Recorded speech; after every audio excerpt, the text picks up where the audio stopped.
Gente, satisfação estar aqui na escola de vocês hoje, para a gente trocar essa ideia. Agradeço bastante aí o professor que fez esse convite, né, essa ponte aí para eu estar aqui. Agradeço a todos os professores, toda a escola e a vocês também pela presença. Fiquem à vontade aí para falar comigo durante a palestra. Se tiver alguma dúvida, algum comentário, podem ficar à vontade para perguntar, para comentar. Só levantar a mão que eu passo a palavra aí para vocês. Espero que dê para ver também aqui. Dá para vocês verem aqui a televisão? Vou estar passando os slides aí para vocês. Então, bora lá. Começar pelo começo, me apresentando, né? Como já foi falado, meu nome é Thiago, sou mais conhecido como Chavoso, da USP. Tenho 25 anos, sou cria lá da Brasilândia, lá na Zona Norte. Sou formado em Ciências Sociais pela USP, a Universidade de São Paulo. Também produzo conteúdo nas redes sociais, no YouTube, Instagram, TikTok. Sou professor também, formado como professor de Sociologia, que é uma disciplina que vocês não têm no ensino fundamental, mas vão ter no ensino médio. E eu sou palestrante. Então eu vou nas escolas, nas fundações casa, em cursinhos, presídios, universidades, em vários lugares para fazer essa palestra, essa troca de ideia que a gente vai ter aqui hoje. Vou começar falando um pouquinho sobre como que eu fiquei conhecido como Chavoso da USP. Aqui são minhas redes sociais para quem quiser seguir lá depois. Mas eu vou começar falando um pouquinho sobre como que eu comecei esse meu trabalho e fiquei conhecido aí como Chavoso da USP. Tudo começou em 2019, um ano depois de eu ter entrado na USP. Deixa eu ficar desse lado aqui. Só para eu saber, alguém aqui já foi na USP? 2 pessoas. A USP é Universidade de São Paulo, como eu tinha falado, que é uma faculdade, digamos assim, né? Não é uma faculdade. A universidade são várias faculdades, mas eu sei que as pessoas conhecem mais a palavra faculdade do que a palavra universidade. Mas, enfim, dentre todas as universidades que a gente tem no Brasil, a USP é considerada a melhor de todas. A USP ela é uma universidade pública, é uma universidade gratuita. Apesar disso, a maioria das pessoas que estudam lá são pessoas ricas ou pessoas de classe média, pessoas que moram lá no centro de São Paulo, pessoas que estudam em escolas particulares.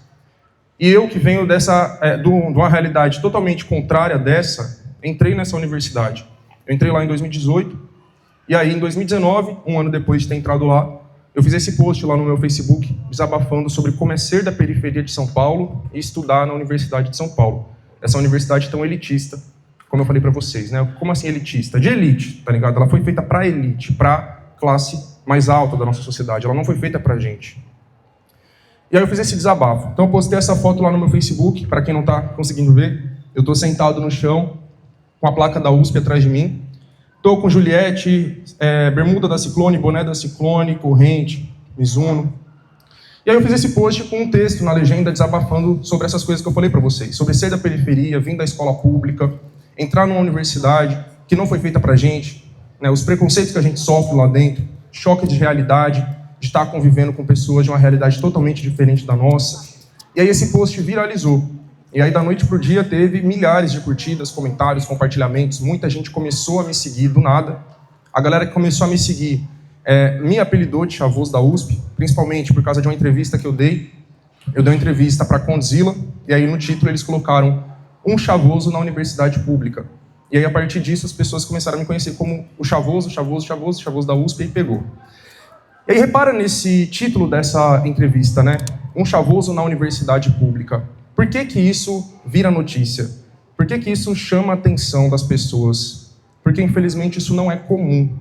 Como eu falei para vocês, as universidades, as faculdades, elas não foram feitas para nós no nosso país. Elas foram feitas para a galera da alta sociedade. De um jeito que pessoas como eu entrar lá dentro vira notícia. Eu não gostaria que precisasse virar notícia. Toda essa minha luta, todo esse meu corre, esse meu trampo que eu faço hoje, de vir nas escolas, ou nas fundações e tudo mais como eu falei, ou também o trampo que eu faço na internet, lá nas redes sociais, é justamente para que deixe de ser uma coisa chocante, uma coisa surpreendente, uma pessoa como eu entrar na universidade. Para que isso seja a coisa mais comum, que infelizmente hoje em dia não é. E aí, eu dei essa entrevista para a Condzilla, depois eu dei outras entrevistas para o G1, para a BBC, né, para essas grandes mídias, esses grandes jornais. E aí muita gente foi me seguindo, a galera foi pedindo para que eu criasse um canal no YouTube, para que eu falasse mais sobre esses assuntos. comecei a ser convidado também por professores para fazer essas palestras, né, para colar nas escolas, e assim foi. E aí, desde então, desde 2019, eu venho fazendo esse trampo, como eu falei para vocês. Basicamente, então, foi assim que tudo começou, foi assim que eu me tornei o chavoso da USP, e é esse o trampo que eu venho fazendo desde então. Agora eu vou mostrar para vocês algumas fotos lá da USP. Só 2 pessoas aqui falaram que já foram lá na USP, né? E é um lugar imenso, como eu vou mostrar para vocês agora nessas fotos. Toda essa área verde que vocês veem aqui faz parte da USP, a Universidade de São Paulo. Tem uma coisa que eu esqueci de falar no começo, mas eu acho importante ressaltar. Talvez alguém pense, né? Por que eu tenho que ouvir falar de faculdade ou de universidade agora que eu estou no ensino fundamental, né? É uma coisa mais distante. Vocês podem entrar na universidade só depois que vocês terminar o ensino médio. Mas não pensem que é um bagulho que vocês não devam se preocupar agora. É um bagulho super longe que mais pra frente eu me preocupo. Porque a galera que está na escola particular, eles já estão se preocupando com isso. Eles já estão se preparando para isso. Essa galera dessas famílias que eu falei para vocês, ricas, de classe média, lá do centro, que colocam os filhos em escolas particulares, eles preparam os filhos deles desde muito novos para entrar nas universidades, para entrar nas melhores universidades, como é o caso da USP. Eles estão sendo preparados desde o ensino fundamental para fazer as provas, o Enem, os vestibulares, e entrar na universidade quando eles terminarem o ensino médio. Então não pensem que é uma coisa que vocês não devem se preocupar agora, muito pelo contrário. Quanto antes vocês começarem a se preocupar com isso, melhor. Então voltando aqui para as fotos lá da USP, né? Como eu falei para vocês, toda essa área verde que vocês veem faz parte lá do que a gente chama de cidade universitária. Então a USP, ela não é um prédio, assim, o prédio lá da faculdade, não. Ela é um conjunto de prédios dentro de todo esse campo chamado de cidade universitária.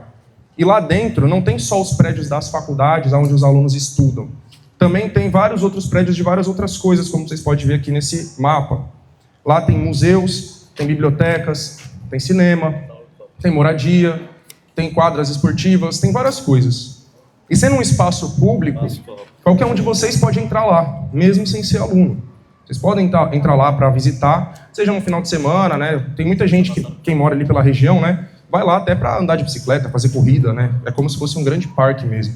Mas dá para vocês ir lá, visitar esses museus que eu falei, visitar bibliotecas, visitar várias coisas que tem lá dentro, eventos que acontecem lá dentro. Muitas escolas fazem excursões lá para dentro também. Então, se vocês se interessarem, depois falem com os professores de vocês para tentar organizar uma visita lá, uma excursão lá. Isso é possível. Aqui fora é o Rio Pinheiros. Também dá para ver ali na foto, né? O Rio Pinheiros que passa ali do lado. Aí tem a Marginal Pinheiros e depois é uma raia olímpica, que é tipo um rio, entre aspas, que fica dentro da própria USP, onde a galera anda de canoa lá dentro, por exemplo. Próxima vez que vocês passarem pela Marginal Pinheiros, presta atenção num muro enorme que vocês vê, não sei se vocês já passaram, já repararam nisso, mas tem um muro enorme, chega numa determinada parte ali, que parece que não acaba nunca, aquele muro é o muro da USP. Reparem lá a próxima vez que vocês passarem por lá. Aqui é a moradia estudantil que eu falei para vocês que tem lá, e é importante vocês saberem disso, né, que tem uma moradia estudantil gratuita lá, porque se um dia vocês passarem na USP e for estudar para lá, vocês estão longe dela, né, que é longe de lá. Eu acho que eu acabei esquecendo até de falar onde que fica, mas é lá no Butantã, né, que apesar de... eu vi a placa da escola ali, que essa escola está na diretoria regional do Butantã, né, até me surpreendi um pouco, porque aqui não está perto do Butantã. Mas, enfim, é lá na Zona Oeste que fica a USP, tá ligado? Perto do Parque Vila Lobos, mais ou menos. E aí tem essa moradia gratuita, né? Que são esses prédios com apartamentos gratuitos para os estudantes morarem. E aí não se paga aluguel, não se paga água, não se paga luz, não se paga nada para poder morar lá no CRUSP. Aqui é um centro esportivo que tem lá dentro, com campo de futebol, quadra de futsal, de vôlei, tênis, basquete. Tem aulas de artes marciais, tem piscinas. Tudo isso também disponível gratuitamente lá para os estudantes. Essa é a Faculdade de Direito da USP, que não fica lá na cidade universitária, ela fica no centro de São Paulo, lá na Sé. E só fazendo um parênteses aqui, esse primeiro momento da minha palestra eu estou apresentando a USP para vocês, depois eu vou trazer outras coisas, tá? Só para, como eu falei no começo, sempre que eu estou palestrando para o ensino fundamental, que é uma exceção, geralmente eu palestro mais para o ensino médio, ensino fundamental muitas vezes fica tipo assim, mano, mas isso aí, né, é muito longe, faculdade, é um bagulho muito distante, assim, para eu pensar e me preocupar agora. Como eu falei para vocês, não é uma coisa que vocês devem se preocupar só mais para frente, mas, apesar disso, não é só isso que eu vou falar na palestra. Esse é um primeiro momento que eu acho muito importante para vocês que é conhecer a Universidade de São Paulo, conhecer a universidade pública, saber que esse lugar existe e que ele pode e deve ser acessado por vocês. Mas voltando aqui então, acho importante falar sobre essa faculdade, porque ela simboliza muito o que eu falei para vocês no começo, de que as universidades no nosso país, as faculdades, elas não foram feitas para nós, elas foram feitas para a elite, para a classe mais alta, a classe mais rica do nosso país. Por que essa faculdade simboliza isso? Essa faculdade foi fundada em 1827, ou seja, tem quase 200 anos.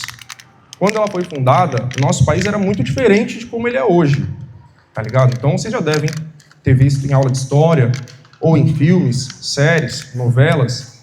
200 anos atrás, o nosso país vivia na escravidão, né?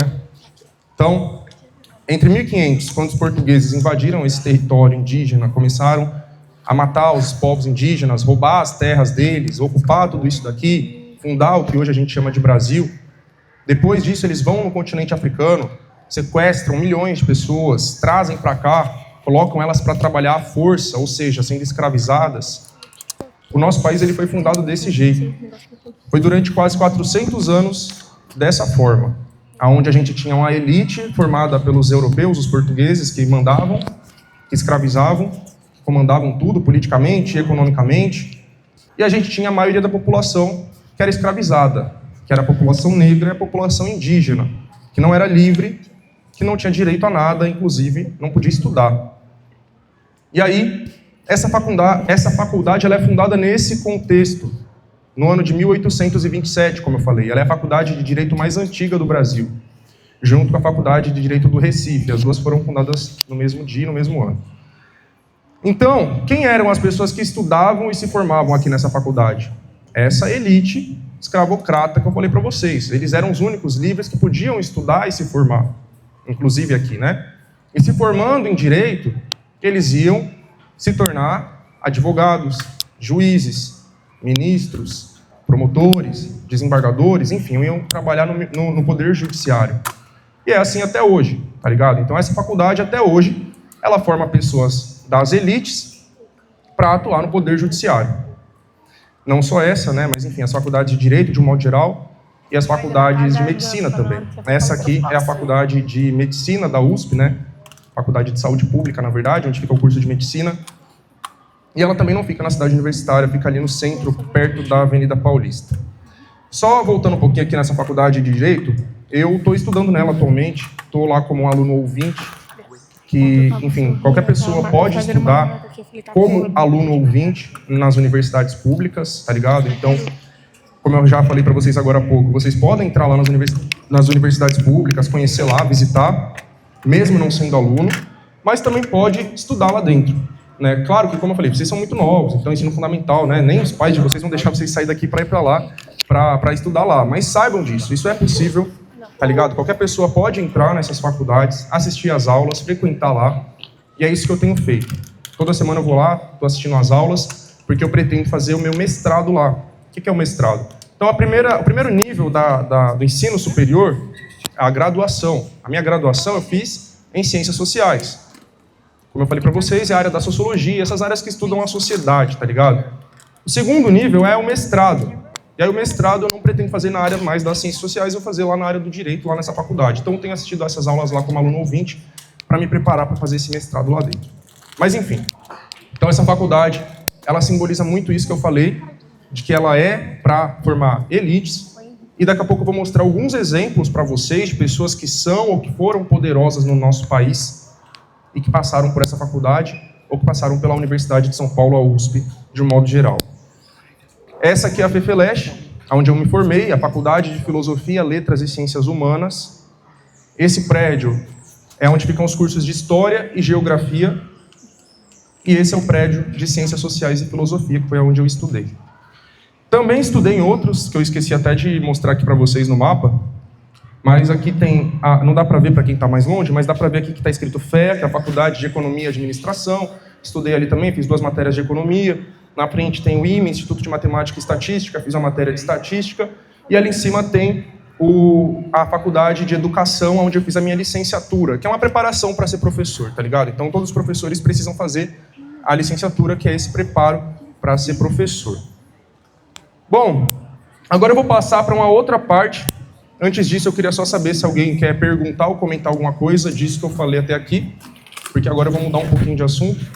Não totalmente, agora eu vou fazer aquilo que eu falei para vocês, eu vou mostrar alguns exemplos de pessoas que passaram pela USP, né, pessoas que são poderosas no nosso país, ou que já foram, né, que ocuparam cargos de poder político, poder judiciário, ou, enfim, que são destacadas em outras áreas, né.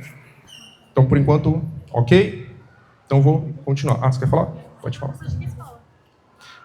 Então, ela perguntou se eu sou professor de que escola. Não dou aula em escola. Eu sou formado como professor, mas eu não dou aula exatamente, né, como contratado, concursado. Pretendo entrar agora no começo do ano que vem na Fundação Casa, é onde eu quero dar aula.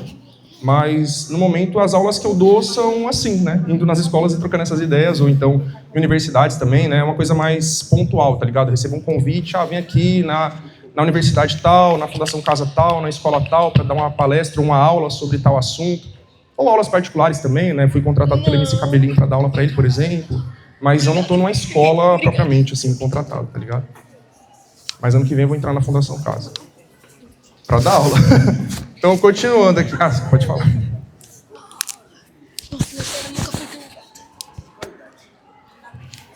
Se eu entendi direito, você perguntou assim, a partir de qual idade que as pessoas podem entrar nas universidades? Para visitar, qualquer um pode entrar com qualquer idade. Para estudar, você não precisa ter uma idade mínima, você só precisa estar formado no ensino médio, esse é o critério. Mais alguém? Não? Então vamos continuar. Você levantou a mão? Não. Bom, gente, vamos lá então. Mostrar para vocês aqui, primeiramente, 3 ex-presidentes do nosso país. O primeiro deles aqui, o Fernando Henrique Cardoso. Vocês provavelmente não vão conhecer ninguém aqui, porque vocês são muito novos e novas, né? Mas os professores de vocês conhecem. O Fernando Henrique Cardoso foi presidente do Brasil 2 vezes, ali no final dos anos 90, começo dos anos 2000, e ele fez Ciências Sociais lá na USP. Então ele estudou na mesma faculdade, fez o mesmo curso que eu.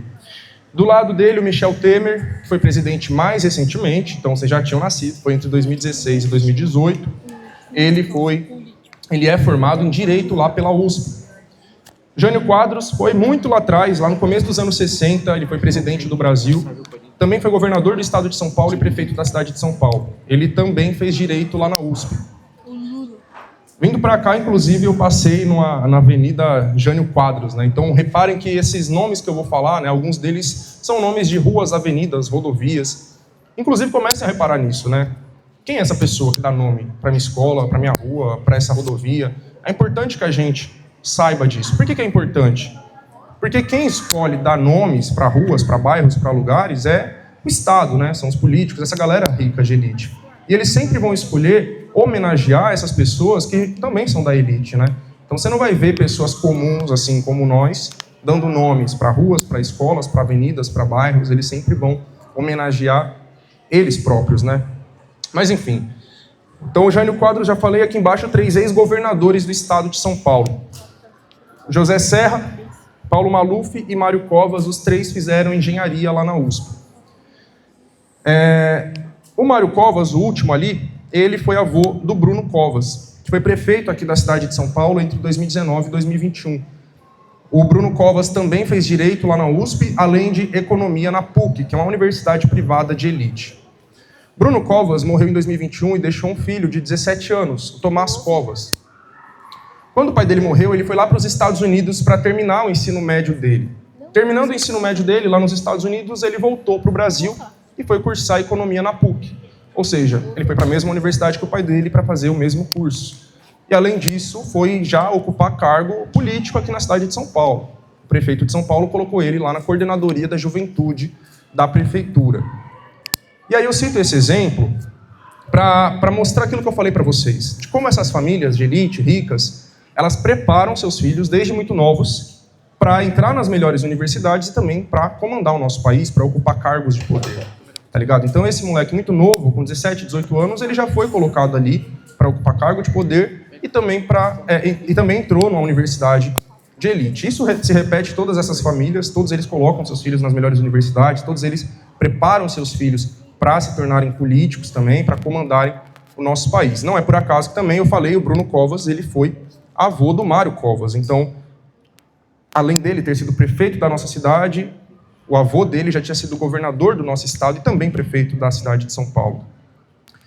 Do lado dele ali o Fernando Haddad, atual ministro da Fazenda do Brasil, ministro da Economia, também foi prefeito da cidade de São Paulo, foi ministro da Educação.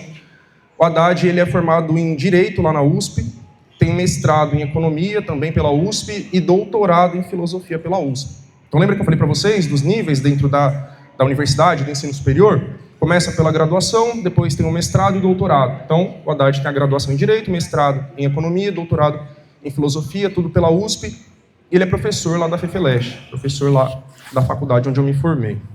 Aqui embaixo a gente tem 2 ministros do Supremo Tribunal Federal e um ex-ministro aposentado. O Supremo Tribunal Federal é o órgão máximo, a instituição máxima dentro do Poder Judiciário. Falei para vocês agora há pouco do Poder Judiciário, né? Onde atuam os ministros, juízes, advogados, enfim, tudo isso relacionado ao direito, às leis, tá ligado? Então, dentro do judiciário, o órgão mais poderoso, a instituição mais poderosa é o Supremo Tribunal Federal, lá em Brasília. E os ministros do Supremo Tribunal Federal, que vêm de vários lugares do Brasil, né? Os que são aqui do estado de São Paulo quase sempre são formados pela USP, são formados lá pela Faculdade de Direito da USP. É o caso do ministro Alexandre de Moraes, que além de formado lá, também é professor lá, e o filho dele estuda lá. É o caso do Dias Toffoli, formado lá também, e o último, Ricardo Lewandowski, que ele, na verdade, estudou na Escola de Sociologia e Política de São Paulo, que é uma universidade privada de elite, mas fez pós-graduação lá na Faculdade de Direito da USP, e ele também é professor lá. Bom, mostrei aí para vocês exemplos de pessoas que são poderosas, ou que foram, né, na política do nosso país, no Poder Judiciário. Algumas delas eu acredito que vocês conhecem, já têm ouvido falar, outras não. Mas as próximas pessoas que eu vou mostrar para vocês, eu acho que todo mundo conhece, porque eles estão lá na televisão de vocês, estão lá na nossa televisão, todo dia, ou todo final de semana, e mesmo que vocês não assistam televisão, com certeza vocês passam lá na frente à noite, o pai e a mãe de vocês estão assistindo, vocês veem a cara dessas pessoas, como William Bonner, por exemplo, apresentador do Jornal Nacional. Ele é formado em Publicidade e Propaganda lá pela USP, na Escola de Comunicações e Artes da USP. Rodrigo Faro, apresentador da Record, é formado em TV e Rádio pela Escola de Comunicações e Artes da USP também, e a mãe dele é professora universitária. O Marcos Mion, apresentador da Globo, ele fez Filosofia lá na USP, lá na FEFELESH, onde eu me formei, mas ele não chegou a se formar no curso de Filosofia, foi lá para a PUC e se formou em Comunicação. E por fim o Luciano Huck, também apresentador da Globo, ele fez Direito lá na USP. O pai dele é professor da Faculdade de Direito da USP e a mãe dele é professora da Faculdade de Arquitetura da USP. Então aqui a gente tem um exemplo de uma família toda dentro da USP, né? O bagulho passado de pai para filha há muito tempo. Mas isso não é uma exceção, isso é a regra. As pessoas que estudam lá, geralmente, têm pais que também estudaram lá, têm avós que também estudaram lá, e os filhos deles vão estudar lá também. Pode falar. E as mulheres? O que exatamente? E as mulheres que estudaram na USP, são mais importantes? Uma boa pergunta que ele fez aqui. E as mulheres? É muito comum quando eu mostro esses slides aqui, perguntarem para mim, né? Por que você não colocou nenhuma mulher? Não foi porque eu não quis. Por quê? Vamos lá. Aqui, em primeiro lugar, eu mostro presidentes do Brasil que se formaram na USP. Quantas presidentas mulheres o Brasil já teve? Falem para mim. Vocês não sabem. Tudo bem. Vocês são muito novos também, né, gente? Uma. Foi a Dilma. Dilma foi a única mulher que presidiu o Brasil. E ela não se formou na USP. Mas ela se formou na Universidade Federal de Minas Gerais. Uma universidade pública lá em Minas, que ela é de Minas. Quantas governadoras mulheres o estado de São Paulo já teve? Nenhuma. Quantas prefeitas mulheres a cidade de São Paulo já teve? Duas. A Marta Suplicy e a Luísa Erundina. Nenhuma das duas se formou na USP, mas a Marta Suplicy se formou na PUC, essa universidade privada que eu estou citando para vocês de elite, e a Luísa Erundina, que é lá da Paraíba, se formou na Universidade Federal da Paraíba, uma universidade pública, lá do estado dela. Quantas ministras mulheres o Supremo Tribunal Federal já teve? 3. Tem atualmente a ministra Carmen Lúcia, não é formada na USP, mas é formada na Universidade Federal de Minas Gerais. Teve a ministra Rosa Weber, também não formada pela USP, mas formada... Qual foi o estado dela? Não lembro o estado dela agora, mas ela também se formou na Universidade Federal. acho que do Rio de Janeiro, ou foi na Estadual do Rio de Janeiro. E teve uma outra ministra, que eu esqueci o nome dela agora, que aí também eu era muito novo na época, né? Foi no começo dos anos 2000. A primeira ministra mulher do Supremo Tribunal Federal foi só no começo dos anos 2000, sendo que essa instituição existe desde o final do século XIX, tem mais de 130 anos de existência. E essa primeira ministra mulher, ela também não se formou na USP, mas ela se formou na Universidade Federal do Rio Grande do Sul, outra universidade pública. As 3 mulheres que participaram do STF, que foram ministras, as 3 são brancas. Ou seja, o STF nunca teve uma ministra mulher negra em toda a sua história. Nesse momento, um dos ministros do STF, é o Luiz Roberto Barroso, ele decidiu se aposentar. E quem indica os ministros para o Supremo Tribunal Federal é o presidente do Brasil, no caso o Lula. E nesse momento, muitos movimentos negros e de mulheres estão cobrando, estão exigindo ao presidente que ele indique uma mulher negra para o STF, porque, como eu disse, nunca teve uma mulher negra presidente nesse tribunal, em mais de 130 anos de existência. Tudo indica que o Lula não vai atender essa demanda e vai indicar mais um homem branco, que é o Jorge Messias, né, o advogado-geral da União, mas, enfim, a pressão continua aí. Mas fica esse dado para vocês. Só 3 mulheres na STF ao longo de 134 anos de existência e nenhuma mulher negra. Ué, sumiu aqui. Enquanto isso, eu vou falar do último slide lá, que eram os apresentadores de televisão. Obrigado. Bom, apresentadoras de televisão mulheres. A gente já tem menos do que homens. São mais apresentadores homens do que apresentadoras mulheres. Das mulheres, até onde eu sei, não tem nenhuma que se formou pela USP. Mas todas se formaram em outras grandes universidades. É o caso, por exemplo, da Patrícia Poeta, que é formada na Universidade Federal do Rio Grande do Sul. É o caso da Ana Maria Braga, que é formada na Unesp, que é a Universidade Estadual aqui de São Paulo. E assim vai. Então, todos eles e todas elas têm formação. Se não é na USP, é em outras grandes universidades públicas e privadas. E aí, sábado, eu estava fazendo essa mesma palestra, e aí um aluno perguntou alguma coisa, mais ou menos assim, que eu não vou lembrar exatamente, mas por que eles fazem faculdade sendo que eles já são ricos? E essa pergunta é muito boa e é muito importante. Porque para a gente que tem origem pobre, periférica, fazer faculdade, muitas vezes, é uma coisa que a gente faz para conseguir um melhor trabalho, para conseguir um melhor salário. E sim, fazer faculdade faz com que vocês consigam melhores trabalhos e melhores salários. É importante ressaltar isso, porque hoje em dia tem muita gente que acha que não. Muita gente influenciada por pessoas que falam groselha na internet, acham que fazer faculdade não serve para nada, hoje em dia isso não vale mais de nada, porque não vai mudar nada na minha vida. Isso aí é mentira de gente que quer enganar vocês, quer fazer com que vocês não acessem o conhecimento, sejam ignorantes e não consigam melhorar de vida.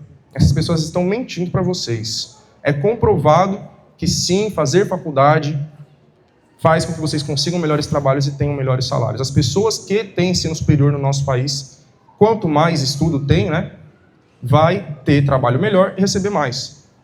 Quem tem o ensino médio completo ganha mais do que quem tem só o fundamental completo. Quem tem faculdade, graduação, ganha mais do que quem tem só o ensino médio. Quem tem mestrado ganha mais do que quem tem só a graduação, inclusive os professores. Tá ligado? O professor que tem mestrado, doutorado, ganha mais do que o professor que tem só a primeira graduação. Então, sim, vocês, estudando mais, conseguem trabalhar em lugares melhores e ter salários melhores também. Mas, isso vale pra gente, né? A gente se preocupa com isso quando a gente vai estudar. Essa galera não está preocupada com isso quando eles vão estudar, porque eles já estão com a vida ganha. Eles já nasceram ricos. Independente de estudar ou não, fazer faculdade ou não, eles vão ganhar muito bem e é isso, a vida está ganha. E mesmo assim eles fazem faculdade. Por que então? Porque a faculdade não é só sobre dinheiro e trabalho. Principalmente se tratando de universidades públicas ou dessas outras universidades de elite que eu estou falando para vocês, como é o caso da PUC. No nosso país, esses lugares, esses espaços são meios de privilégio, de formação de um grupo de pessoas privilegiadas da nossa sociedade e tem até mesmo a ver com um status social. Ter faculdade, ter um diploma também, para essas pessoas, é um status. Principalmente quando eles se formam em direito, quando eles se formam em medicina, que são essas áreas que vão dar para eles um título de doutor. Então, ter o título de doutor, para eles, muitas vezes é uma coisa importante, tá ligado? Tem um exemplo de um ator da Globo também, famoso, que é o Marcos Caruso, que ele diz que quando ele era mais novo, ele falou pro pai dele que ele queria ser ator. E o pai dele falou assim, beleza, você pode ser ator, mas primeiro você vai fazer uma faculdade e depois você vai ser ator. Ele foi lá para a USP, fez Direito, depois que ele se formou, aí sim ele foi estudar para ser ator. E aí estudou na USP também, lá na Escola de Arte Dramática da USP, tá ligado? Que forma atores e atrizes. Então, como eu falei para vocês lá no começo, essas pessoas, elas têm essa visão e passam elas para os seus filhos e criam eles dessa forma, para que eles façam faculdade, para que eles estudem nas melhores, e assim eles se destaquem em todas as áreas em que eles vão atuar. Para vocês terem noção de como que esses espaços como a USP não são de fato feitos para a gente, e não querem a gente lá dentro, essa semana aconteceu uma coisa, na semana passada, na verdade, né, não sei se vocês viram, se vocês acompanham notícias, ou se vocês me seguem, né, porque quem me segue acompanha deve ter visto, mas teve um concurso recentemente lá na USP, para o cargo de professor de literatura africana, e uma mulher negra passou em primeiro lugar nesse concurso. Os outros candidatos, que eram todos brancos, eles foram na universidade e falaram que não aceitavam o resultado do concurso. Começaram a alegar que teve fraude, que teve isso, que teve aquilo. E a USP anulou o concurso, impedindo que essa mulher tomasse posse como professora. E vai fazer outro concurso agora. Hoje, só 2,4% dos professores da USP são negros. 2,4%. Ou seja, a cada 100 professores da USP, menos de 3 são negros. Ou negras, menos ainda, né? Em 6 anos e meio que eu estudei lá, eu só tive uma professora negra. Lá na faculdade de Direito, que eu mostrei para vocês onde eu estou estudando agora, só tem uma professora negra também. E aí quando uma professora, uma mulher negra, passa em primeiro lugar no concurso, os outros candidatos contestam esse resultado e a própria universidade anula o concurso para impedir que essa pessoa se torne professora da universidade. Como eu falei para vocês, então eles não querem a gente lá dentro. E é justamente por isso que a gente precisa estar lá. Porque esse sistema em que a gente vive, que tem pessoas que comandam, que controlam ele, né? Algumas eu mostrei agora para vocês, essas pessoas que além de comandar a política, comandar o poder judiciário, tá lá na televisão informando e influenciando o nosso pensamento. Essas pessoas também controlam as universidades. Tá ligado? Essas pessoas querem que as universidades, as melhores pelo menos, né, como a USP e tal, continuem sendo esse espaço de privilégio delas, para formar elas, os filhos delas, e que a gente não acesse esses lugares. E para nós, eles querem outros lugares, eles querem a gente em outros lugares, nos piores possíveis, né? Eles até querem a gente dentro da universidade, mas servindo eles. Entrar lá dentro para limpar a sujeira deles, para fazer a comida deles, para fazer a segurança deles. Aí, beleza. Porque esse é o nosso lugar nessa sociedade, na visão de quem comanda ela. É servindo. Nunca estando do lado deles, no mesmo patamar que eles, tá ligado? E justamente para que isso não aconteça, para que a gente não chegue até lá, eles vão dificultar toda a nossa trajetória. Eles vão dificultar fazendo com que os bairros em que a gente vive sejam os piores possíveis. Eles vão dificultar fazendo com que as nossas escolas sejam as piores possíveis. E aí quando a gente consegue chegar lá, eles mudam a linha de chegada. Quando a gente passa num concurso em primeiro lugar, anulam o concurso. E assim vai. Eles vão sempre fazendo coisas para que a gente nunca consiga alcançar eles. Agora eu vou passar para uma outra parte também. Antes disso, eu queria saber se alguém quer comentar ou perguntar alguma coisa, porque eu vou mudar de assunto. Não? Então, vou continuar. Essa próxima parte eu acho que eu não vou focar muito, porque, enfim, é uma parte que para vocês que estão no ensino fundamental, no momento não é tão urgente, que são informações sobre a universidade, como entrar, o vestibular e tudo mais. Eu vou falar algumas coisas que eu acho importantes vocês saberem, mas outras eu vou pular ou vou falar um pouco mais rápido. Então aqui a primeira coisa é sobre os tipos de universidade que existem. Como eu já falei, tem as universidades públicas e tem as universidades particulares, assim como a gente tem escolas públicas e tem escolas particulares, certo? As universidades públicas, assim como as escolas públicas, elas são do governo.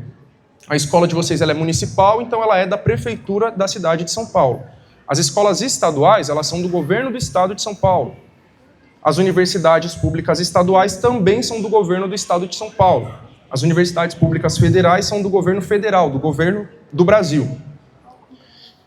Já as universidades privadas, elas são empresas privadas, elas têm donos, né, que são empresários.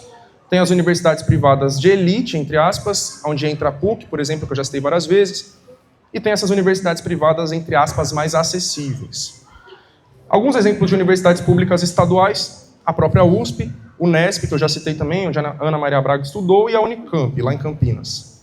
Universidades públicas federais aqui em São Paulo, a gente tem a Unifesp, a UFABC, o UFSCar, por exemplo. As universidades privadas de elite, já citei a PUC, mas também tem o Mackenzie, FGV, Belas Artes, FAM, SPM. E essas universidades privadas mais acessíveis, talvez vocês já tenham ouvido falar de alguma delas, talvez conheçam alguém que estuda ou estudou nelas, porque elas são mais populares mesmo. Como a Uninove, Unip, a Anhanguera, São Judas, FMU. Então a gente tem uma divisão muito clara do público que estuda em cada uma dessas universidades. As pessoas mais pobres geralmente não fazem faculdade no nosso país, infelizmente. Quando fazem, é nessas universidades privadas mais acessíveis. Nas universidades públicas, o público é mais de classe média, média alta, então eu estou falando aqui de filhos de juízes, filhos de políticos, filhos de médicos, de advogados. Essas são as pessoas de classe média, média alta. Esses são os alunos, geralmente, das universidades públicas. E nas universidades privadas de elite, quem estuda é a elite, né, os mais ricos. Então tem uma diferença aí entre classe média, rico. Quando eu estou falando aqui de médicos, advogados, juízes, eu não estou falando de elite, estou falando de gente de classe média, média alta. Elite é a galera que ganha seus 500 mil por mês, 1 milhão por mês, e por aí vai. Essa galera se forma nessas PUC, Mackenzie da vida, FGV, ou então, que também é bastante comum, eles estudam fora do Brasil. É muito comum eles estudarem lá nos Estados Unidos, em Harvard, por exemplo, ou lá na Europa, em Oxford, Yale. Então são grandes universidades, né, de outros países que eles geralmente vão para lá também. Aqui é um ranking das melhores universidades do Brasil, as 17 melhores. Dessas, 15 são públicas, só 2 são particulares, que é justamente a PUC de São Paulo e a PUC do Rio de Janeiro. Todas as outras são públicas. Acho importante falar sobre isso, ressaltar isso aqui, porque a gente tem um senso comum de que tudo que é público é ruim e tudo que é particular é melhor. Quando a gente fala de escola pública e escola particular, a gente tem meio que esse senso comum, né? A escola pública é ruim, a escola particular é boa. E assim, muitas vezes isso não é mentira, né? A gente que usa serviços públicos realmente está muito acostumado com serviços públicos ruins, desde a escola, ônibus, metrô, trem, UBS, UPA. E aí se cria mesmo, como eu falei, um senso comum de que tudo que é público é ruim. E aí a gente olha para a escola particular, para o hospital particular, essas coisas, e fala, pô, lá é bom, né? Então, tudo que é público é uma porcaria. E aí vai vir gente na internet, como eu falei, esses influenciadores, políticos, candidatos, e vão falar para vocês que a solução para tudo é a privatização. Então, privatizar os serviços públicos, pegar eles e transformar eles num serviço privado, supostamente seria melhor. Quando a gente olha na prática os serviços privados, aqui em São Paulo, por exemplo, é exatamente o contrário que a gente vê. Então, o maior exemplo disso, eu acho, que está relativamente próximo aqui de vocês, é a linha Esmeralda do trem, que era da CPTM, uma empresa pública do estado de São Paulo, foi vendido, o serviço piorou infinitamente. Além de que sempre fica mais caro, né? Então a tarifa vai aumentando cada ano que passa, e assim vai. E aí, quando a gente olha para as universidades, a gente tem uma prova de que não, tudo que é público não é uma porcaria, o que é privado é melhor. As universidades públicas são melhores do que as universidades privadas. Por que, então?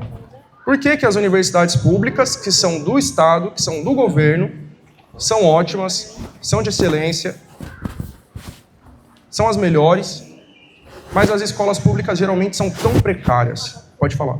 Censura? Como assim? Censura?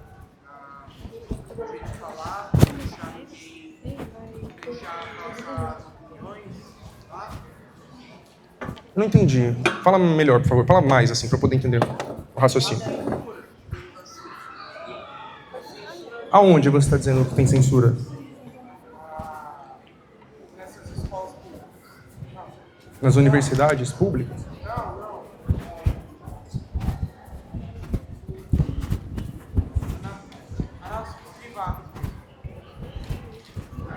Nas universidades privadas? Eu não entendi. Quero dizer que pode ser que eles não deixam aceitar as críticas, não deixam criticar como a gente falar, o governo, não deixa o estilo de falar, sabe? Isso acontece também. Mas a reflexão que eu quero trazer aqui é uma outra. As professores. Não é exatamente isso, mas eu entendi o que você quis dizer. A reflexão que eu estou querendo fazer é a seguinte. As universidades públicas, que também são do governo, assim como as escolas públicas, né, no caso as escolas públicas estaduais, são do governo do estado. As universidades públicas estaduais, como a USP, que está aqui em primeiro lugar, a Unicamp em segundo, são do governo do estado. Ou seja, ambas funcionam a partir de investimentos que recebem do governo. Por que o governo investe tanto nessas universidades para que elas sejam tão boas, sejam as melhores, enquanto que escolas públicas, principalmente estaduais, são tão precárias e têm tão poucos investimentos? A resposta é por causa de quem estuda nesses lugares. Quem é o público que frequenta a escola pública? Quem é o público que frequenta a universidade pública? Como eu venho falando para vocês, as universidades públicas são frequentadas historicamente por pessoas da elite, de classe média, ricas, brancas. E aí lá o Estado investe. Lá os governantes investem. A USP recebe por ano 8 bilhões de reais em investimento. É claro que ela vai ser a melhor universidade do Brasil e também da América Latina. Ela recebe muito dinheiro para isso. Enquanto que em muitas escolas falta professor, falta papel higiênico, falta merenda, falta uma série de coisas. Por falta de investimento do poder público. Ou seja, qual é a reflexão que eu quero trazer aqui? Se a gente tem serviços públicos que são ruins, que são precários, é porque eles não estão recebendo investimento do Estado, do poder público, que tem dinheiro para investir, mas escolhe não investir propositalmente. Por quê? Porque eles sabem quem são as pessoas que usam esses serviços, e são pessoas que eles não se preocupam que tenham acesso aos melhores serviços. Pelo contrário, eles querem que a gente use os piores serviços possíveis. Tanto é que se vocês forem lá nas escolas lá do centro, públicas, vocês vão ver que elas são muito melhores, que elas têm uma estrutura muito melhor do que as escolas públicas das periferias. Porque a prefeitura, o governo do estado, escolhe investir mais nessas escolas do centro, nos hospitais do centro, do que nos que estão nas periferias. Quantas pessoas que não saem dessas regiões para ir estudar no centro, tá ligado? Que sai do Capão, do Ângela, do Campo Limpo e tudo mais, para ir estudar lá em Moema, para ir estudar lá para aquela região mais central. Isso acontece muito, porque essas escolas de lá recebem mais investimento. Isso é proposital. Mas enfim, continuando aqui então, como que se entra nas universidades? Essa parte também eu vou falar um pouco mais rápido aqui, mas acho importante vocês saberem que nas universidades públicas se entra fazendo prova, e na universidade privada ou fazendo prova e conseguindo uma bolsa, ou pagando a mensalidade. E aí existem vários tipos de provas, mas a principal delas é o Enem, o Exame Nacional do Ensino Médio, que vocês já podem começar a fazer desde o primeiro ano do ensino médio, mas aí só para treinar. Primeiro e segundo ano vocês podem fazer para treinar, e é muito importante que façam, não deixa para fazer só no terceiro ano, e lá no terceiro ano vocês fazem para valer, para tirar uma nota e entrar na universidade. Mas também tem outras provas, como eu disse, né, outras formas de entrar nas universidades, inclusive na USP. Então a USP ela aceita o Enem, ela aceita a FUVEST, que é o vestibular próprio dela, a prova própria dela, e tem o Provão Paulista também, que é uma prova que vocês vão fazer no ensino médio, nos 3 anos, e ela também pode fazer com que vocês entrem na USP, ou na Unicamp, ou na Unesp, ou também na FATEC, ou na Univesp. Então, quando vocês entrarem no ensino médio, começar a fazer o Provão Paulista, gente, façam com atenção. Porque ela é, atualmente, eu considero a forma mais fácil de conseguir entrar na USP ou de conseguir entrar nessas outras universidades, em comparação com o Enem e com a FUVEST. E o Provão Paulista, ele é só para alunos de escola pública. Aqui alguns exemplos de mensalidades nas universidades privadas, para vocês verem por que eu fiz aquela diferença entre as universidades privadas mais de elite e as outras mais acessíveis. O curso de medicina na PUC de São Paulo é R$ 10.682 por mês. Curso de Direito na FGV de São Paulo, R$ 7.596 por mês. Curso de Publicidade na ESPM está R$ 6.057 por mês. Já na Unip, o curso de Publicidade está R$ 432 por mês. Curso de Direito na Anhanguera, R$ 599 por mês. Enfermagem na Uninove, R$ 389 por mês. Valor de qualquer um desses cursos na USP, R$ 0. É gratuito. Por que eu coloco publicidade, direito, medicina, enfermagem? Porque até nessas universidades o curso de medicina é caríssimo e passa dos R$ 10.000. O curso de medicina é o mais caro nas universidades privadas e é o que exige uma nota mais alta para entrar nas universidades públicas. Ou seja, é o curso mais elitista que tem. É um curso que realmente foi feito para a elite, para as pessoas que já são ricas, para as pessoas que não precisam trabalhar nem quando estão na escola e nem quando entram na universidade, porque é um curso em tempo integral, então você tem que se dedicar totalmente a ele. E desse jeito, acontece o que a gente passa quando vai no médico. Primeira pergunta, para vocês refletirem, não precisa nem responder, é só refletir. Quantas vezes vocês foram atendidos por um médico negro na vida de vocês? Ou por uma médica negra? Essa é uma questão. A outra questão é, quando a gente passa no médico, como que geralmente a gente é atendido? Tá certo que quando a gente é criança, quando a gente é mais novo, os médicos até tratam um pouquinho melhor. Mas quanto mais vai crescendo, mais o médico vai te tratando de qualquer jeito, olha menos na sua cara. Por que isso? Porque são pessoas, playboys, que não estão nem aí para a profissão, não tem essa de medicina por amor, não. Eles estão ali. Também não é nem pelo dinheiro, é muito mais por um status social. Então lembra que eu falei para vocês que a galera que é rica faz faculdade por status? Então, para eles, ser médico, ser advogado, ser juiz, é um status. Ser chamado de doutor, poder falar, você sabe com quem você está falando, é um status para eles, tá ligado? Muitas vezes eles fazem medicina porque os pais também são médicos, os avós eram, a família inteira veio da área da medicina ou da área do direito, eles vão seguir nessa área. Eles não estão ali por preocupação com a nossa vida, para cuidar da gente. E é por isso que é tão importante que a gente tenha pessoas como nós atuando nessas áreas e nessas profissões. Pessoas que saibam tratar, principalmente a população periférica, com empatia, com cuidado real, tá ligado? Mas enfim, vou pular essa parte. Agora eu vou entrar numa outra parte, outro assunto, outra reflexão, que tem a ver com isso que eu acabei de falar, mas saindo um pouquinho da universidade. Mais uma vez, alguém quer perguntar alguma coisa, alguém quer falar alguma coisa, quer comentar, quer discordar também de alguma coisa que eu falei, fica à vontade. Não? Então, eu vou continuar. Pode falar, porque eu preciso beber água. Eu fico esperando alguém perguntar para eu poder parar para tomar. Onde que tem o microfone? Que estava com ele ali. Tá bom, mano. Lá fora eu falo com você direito.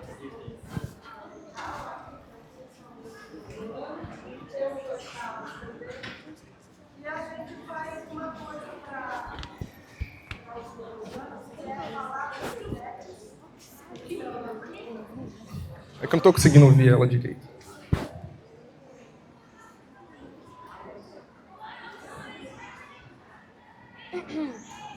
Alô. Só para falar assim, os nossos alunos, aqui a gente tem nonos e oitavos.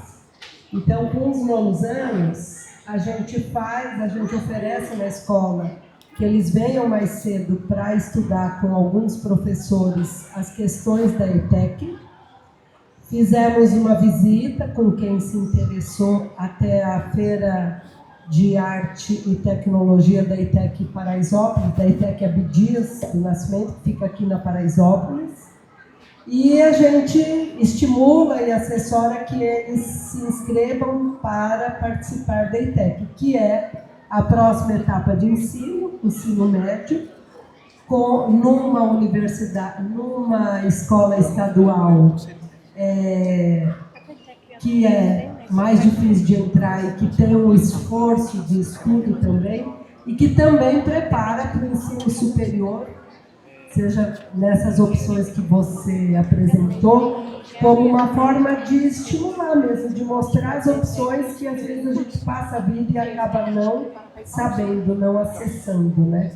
E é legal porque está mais longe para os nossos alunos, mas eles já estão pensando no ano que vem, na próxima etapa e na outra, né? A gente tem aluno aqui que já fala de faculdade, que já pensa nisso, e a gente tem ex-alunos que foram até as faculdades, inclusive públicas, não só, mas também por estudar a ETEC, né? Que é uma exigência aí de estudo para valer, né? Com mais esforço mesmo, né? É isso, obrigada. Muito bom a senhora falar isso, porque eu ia pular esse último slide, mas eu vou voltar nele agora, porque ele tem a ver com isso. Esse slide aqui, ele é um gráfico que mostra como foi aumentando a quantidade de alunos de escola pública na USP ao longo dos últimos anos. Então, lá em 2006, só 25% dos alunos da USP vinham de escola pública. Os outros 75% vinham de escolas particulares, ou seja, 3 a cada 4. Atualmente, metade dos alunos da USP vem de escola pública. Só que esse dado, ele esconde uma pegadinha aqui, né? Metade dos alunos da USP vem de escola pública, beleza, mas de qual tipo de escola pública? Não é da escola pública estadual, da escola pública comum. É das ETECs e dos institutos federais. Então essas escolas, que também são públicas e gratuitas, elas também são frequentadas por pessoas de classe média que fizeram ensino fundamental em escola particular e depois vão fazer o ensino médio numa ETEC, uma escola técnica, ou no Instituto Federal. Por que eles fazem isso? Principalmente por 2 motivos. Atualmente, também para poder fazer o Provão Paulista. Como eu disse para vocês, o Provão Paulista é só para estudante do ensino médio público. E o Provão Paulista, como eu também falei, hoje é a forma mais fácil, ou menos difícil, de entrar na USP, de entrar na Unicamp, de entrar na Unesp. Então essa galera que faz o fundamental na particular e que quer ir para a USP, eles entram no ensino médio numa ETEC, como a ETEC Getúlio Vargas, por exemplo, que é a melhor ETEC de São Paulo, que fica lá no Ipiranga, e com isso eles podem fazer o Provão Paulista e entrar na USP. E o outro motivo, que já é um pouco mais antigo, é para poder usar cota de estudante de escola pública. Para quem não sabe, cotas são reservas de vagas. Dentro das universidades, atualmente, isso é uma conquista, isso foi fruto da luta do movimento negro, do movimento estudantil, do movimento indígena. Tem reservas de vagas dentro das universidades para determinados grupos sociais. Então, primeiro a gente tem as cotas socioeconômicas para alunos de escola pública. Todo mundo que fez os 3 anos do ensino médio em escola pública pode acessar essas cotas, pode acessar essas reservas de vagas. O que isso significa? Que a minha vaga está lá garantida, é só eu chegar e me inscrever? Não, infelizmente não é isso. Deveria ser, mas não é. Significa que quando você fizer o Enem, o vestibular, a FUVEST, você não vai concorrer com estudante de escola particular, só concorre com estudante de escola pública. Dentro dessa cota, existe também uma cota para pretos, pardos e indígenas. É uma cota étnico-racial, uma reserva de vagas para pessoas que se autodeclaram pretas, pardas ou indígenas e que fizeram também os 3 anos do ensino médio em escola pública. Também existe cotas para pessoas de baixa renda, para pessoas com deficiência e assim vai. E aí, por que existe cotas, Thiago? Por que existe essa reserva de vagas para esses grupos? Porque se entende que todos esses grupos que eu citei aqui estão em posições sociais de desvantagem por conta de vários processos históricos que a gente passou no nosso país, principalmente quase 400 anos de escravidão, como eu falei para vocês no começo. E as cotas, elas são uma pequena forma de tentar reparar isso. Muito pequena mesmo, mas muito importante.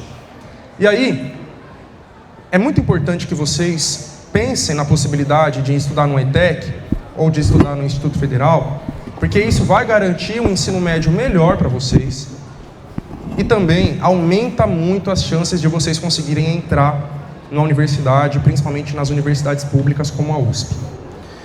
Então, infelizmente, até nesses espaços, como é o caso das ETECs, que era para ser mais para nós, a galera que é playboy também se aproveita disso e vai lá usar aquele espaço financiado pelo dinheiro público dos nossos impostos para tirar alguma vantagem. E a gente vai sempre ficando para trás.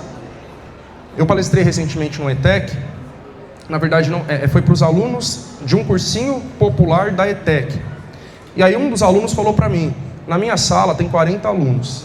Desses 40 alunos, 5, incluindo eu, vieram de escola pública. Os outros 35 todos vieram de escola particular, no ensino fundamental. E muitos deles falam que só estão lá para poder usar a cota de estudante de escola pública e entrar na universidade. Então essas vagas elas têm que ser ocupadas por vocês, não por eles. Agora, voltando aqui para esse próximo assunto, primeiro quero que a gente veja qual é a composição racial da população brasileira.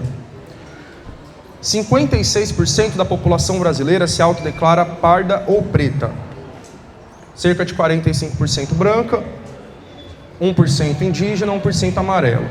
Nas regiões norte e nordeste do Brasil é onde tem a maior quantidade de pessoas pretas e pardas. Sabendo disso, prestem atenção nas fotos que eu vou mostrar para vocês agora.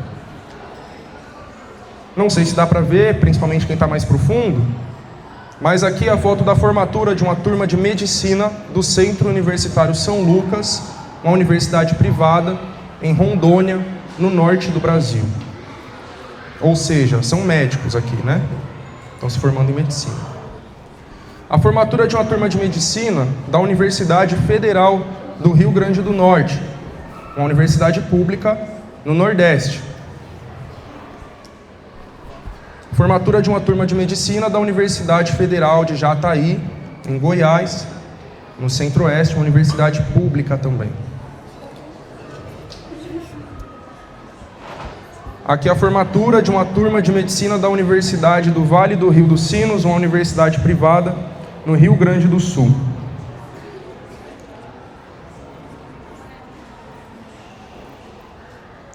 Formatura... Eita, diminuiu a imagem. Formatura... Eu esqueci qual é o nome dessa universidade. Deixa eu colocar aqui mais a imagem total.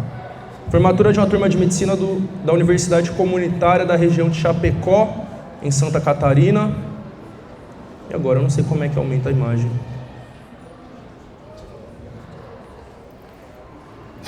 Alguém veio aqui para mim, por favor? Ah, voltou? Ótimo. E aqui são presídios. Então, aqui são pessoas que estão privadas de liberdade no estado de São Paulo, né? Mas esse perfil se repete em qualquer estado do Brasil. Aqui são garis, são trabalhadores da limpeza urbana, né? Pessoas que trabalham nas ruas, limpando. Uma profissão bastante desvalorizada pelas pessoas, né? E mal remunerada, ou seja, que ganha menos. Aqui são pessoas em situação de rua e dependentes químicos, na chamada Cracolândia. Dá para vocês ver o perfil das pessoas que estão aqui? Aqui são moradores da favela do Jacarezinho, no Rio de Janeiro, fazendo um protesto depois de uma chacina que aconteceu lá em maio de 2021. Foi a maior chacina da história da cidade do Rio de Janeiro, quando a polícia matou 27 pessoas. Então esses são os moradores da favela e essas são as vítimas da chacina. Todos homens, quase todos negros, jovens. O segundo aqui não tinha sido identificado até então, né, quando essa reportagem foi feita. E daqui a pouco eu volto aqui para a gente refletir sobre essas imagens, porque eu sei que alguns de vocês devem estar pensando algumas coisas que eu já ouvi em outras palestras por aí. Eu fiz esses slides em 2021, e aí eu coloquei essa imagem aqui por causa disso, né? Porque tinha sido uma chacina que tinha acabado de acontecer, e, enfim, estava tendo uma grande repercussão. Mas de lá para cá já aconteceram muitas outras chacinas no nosso país, inclusive aqui no estado de São Paulo, e inclusive maiores do que essa. No começo do ano passado, o governo de São Paulo fez uma operação na Baixada Santista chamada de Operação Verão, onde 56 pessoas foram mortas pela polícia.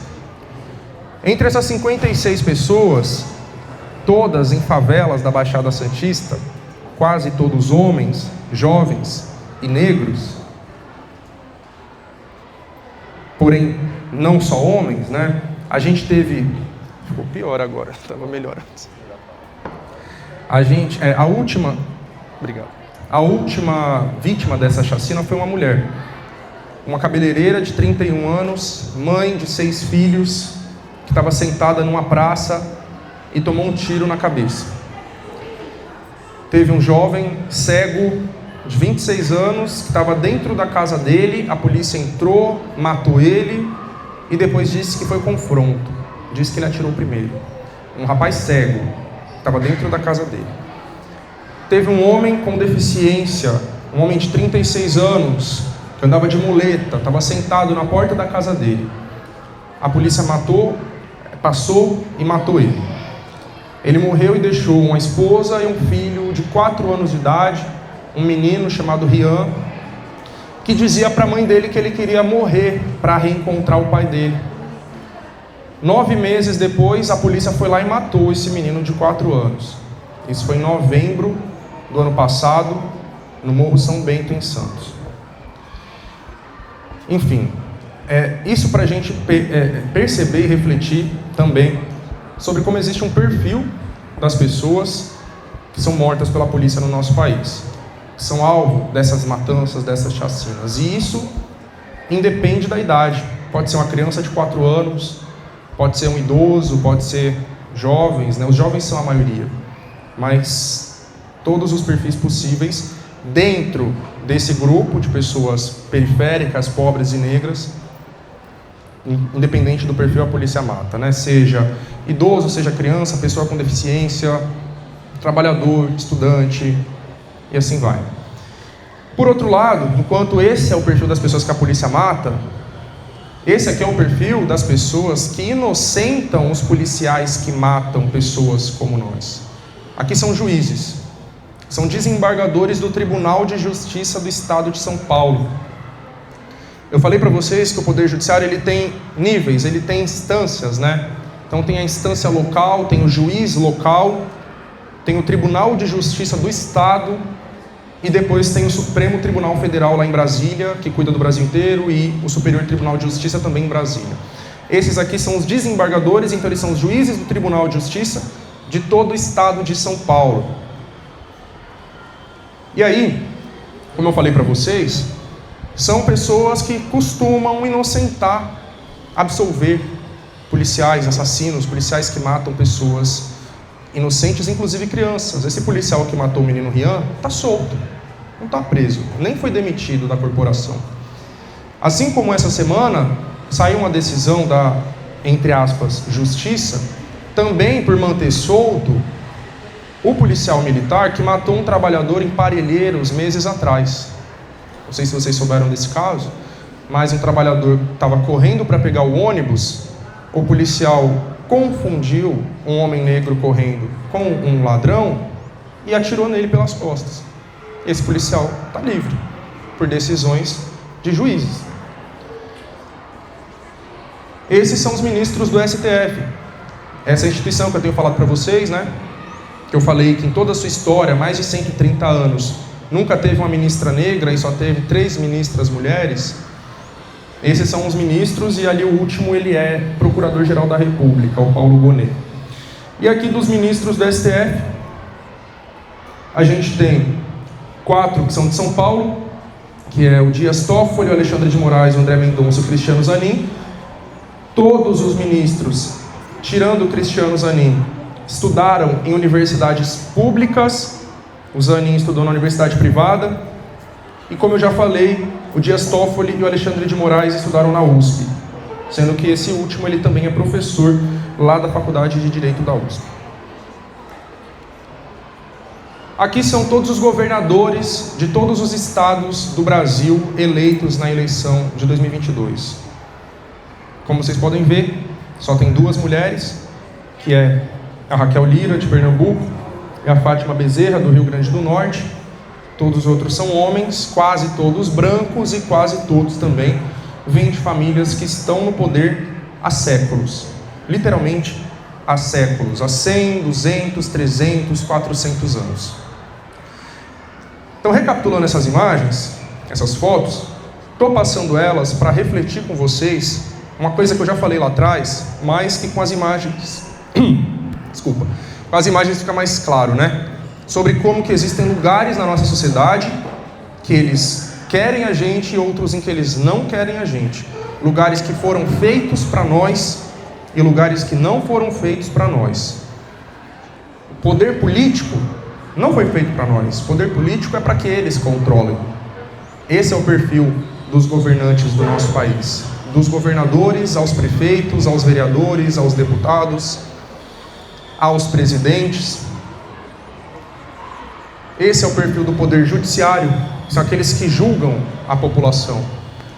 Hoje saiu uma decisão do STF, desse tribunal, para permitir que governantes nomeiem parentes para trabalhar com eles.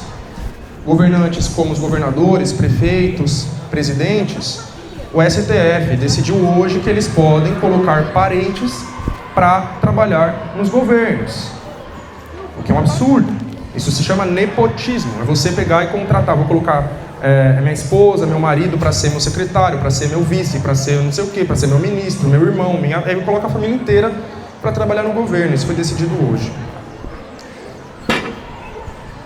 Obrigado. Então aqui é o perfil do poder judiciário, como eu já mostrei para vocês. Aqui, por outro lado, é o perfil das pessoas que são mortas pela polícia, né? E como eu tinha falado antes, eu ia voltar nessas imagens e fazer alguns comentários. Eu sei que o tempo já está acabando, mas eu preciso comentar com vocês sobre isso, porque já aconteceu muitas vezes, em algumas palestras, de eu mostrar essa imagem, por exemplo, desses homens que foram mortos na chacina do Jacarezinho, e a galera fala, mas eram bandidos, mas eram traficantes, quero mais é que morra mesmo, e coisas nesse sentido. Assim como às vezes eu mostro essa imagem das pessoas ali na chamada Cracolândia, e a galera pensa, mas é nóia, eu quero que se dane, drogado. Ou então, quando eu mostro fotos dos presos, e a galera fala, é bandido, está aí porque alguma coisa fez, quero que se dane. Isso é senso comum, isso são ideias que colocaram na cabeça de muitos de vocês, e vocês nem perceberam. Nossas famílias colocam esses preconceitos, né? Porque isso são preconceitos. Nossas famílias, a televisão principalmente, a internet também. Então, sobre as pessoas que estão presas, porque se está lá alguma coisa fez. Não necessariamente, já começa por aí. A gente tem uma quantidade imensa de pessoas que estão presas no nosso país sem nunca terem sido julgadas ou condenadas. Quase 200, 300 mil pessoas que nunca foram condenadas, nunca foram julgadas. São chamados presos provisórios. Talvez vocês conheçam a história de alguém, um familiar, um vizinho, que foi preso, foi forjado, foi confundido. Isso acontece muito nas regiões periféricas, né?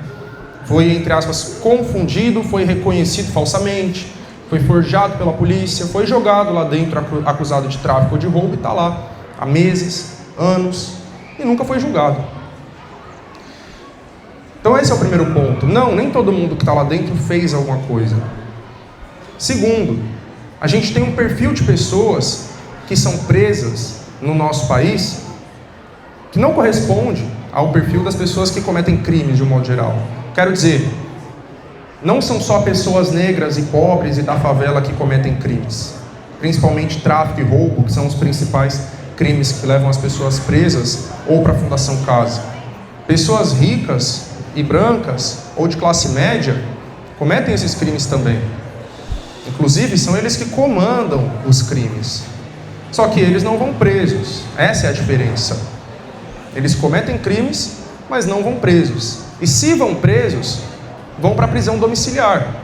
Vão ficar presos dentro das mansões deles. É isso que acontece. A gente viu vários casos esse ano. 2 ex-presidentes presos em prisão domiciliar, Bolsonaro e Collor. Um ex-deputado preso, Chiquinho Brazão, que foi acusado de mandar matar uma vereadora, Marielle Franco, prisão domiciliar.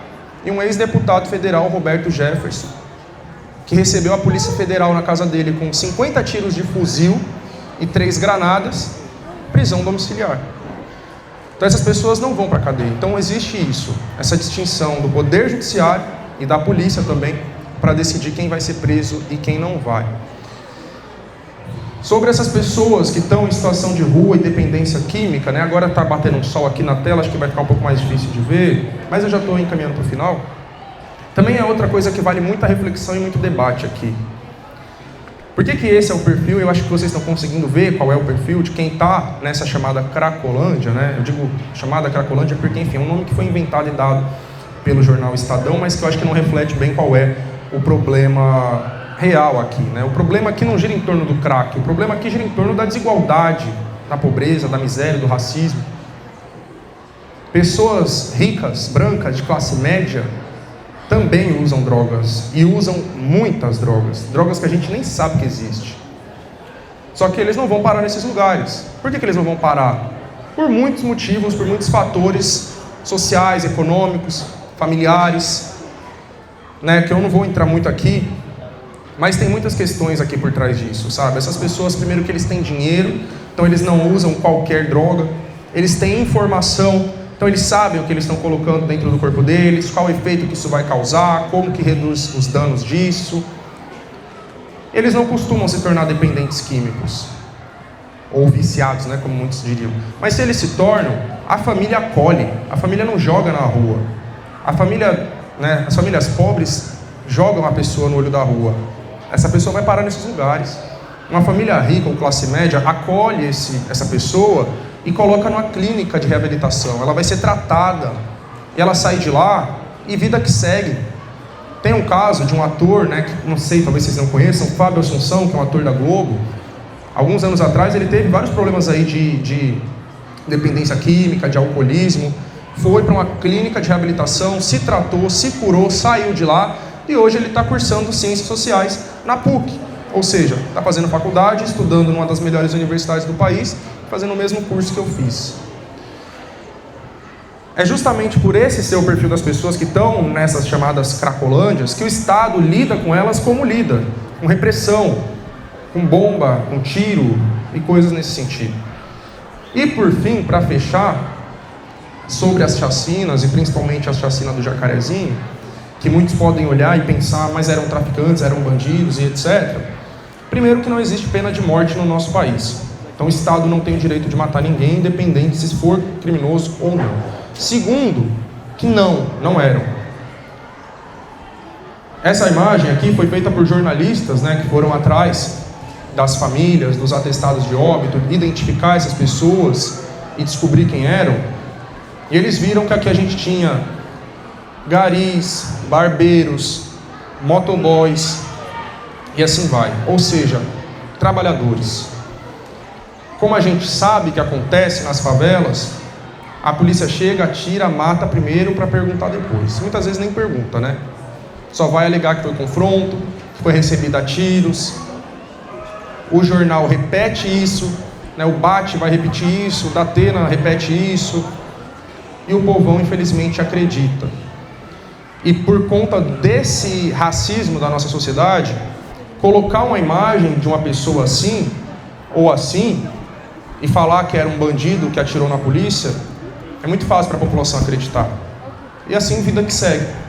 E assim vai acontecendo esse extermínio da nossa população, negra, periférica, jovem, principalmente, como eu falei para vocês, com o apoio de uma parte da própria população. Enfim, então fiquem com essas imagens para refletir sobre os lugares aonde esse sistema e quem controla ele, aonde eles querem a gente e aonde eles não querem a gente. Está muito bem definido. E a gente precisa estar exatamente nos lugares em que não querem nós, não aonde eles querem nós. Alguém quer perguntar alguma coisa? Comentar? Pode falar. Como que você lidou com as críticas? Como eu lido com as críticas e com preconceito? Mano, depende. Depende do tipo de crítica, do tipo de preconceito. Porque, por exemplo, preconceito. Existem preconceitos que todo mundo tem, né? Começa por aí, todo mundo tem preconceito. Agora, como que as pessoas lidam com isso? Com seus preconceitos, né? tem pessoas que vão lidar de um jeito mais violento, que vai ser o xingamento, a ofensa. E esse tipo de tratamento, mano, eu lido à altura, do mesmo jeito, sabe? Eu não vou ser educado com quem age com violência em relação a mim. Agora, outros tipos de preconceito, mais leves, entre aspas, principalmente quando vem de pessoas mais novas, porque acontece até nas escolas, com alunos. Teve uma vez que eu entrei, assim, igual eu entrei aqui agora para palestrar para vocês, e alguém falou assim, nossa, ele é um traficante. Algum aluno falou isso, não vi quem foi, mas eu ouvi. E aí como que eu vou lidar com isso, sabe? Não é uma coisa que me abala, nem que me deixa triste, nem nada do tipo, mas eu uso isso justamente para trazer a reflexão. Como um educador que eu sou, eu tenho que me aproveitar dessas situações para poder trazer a reflexão e o conhecimento, e o debate em cima disso.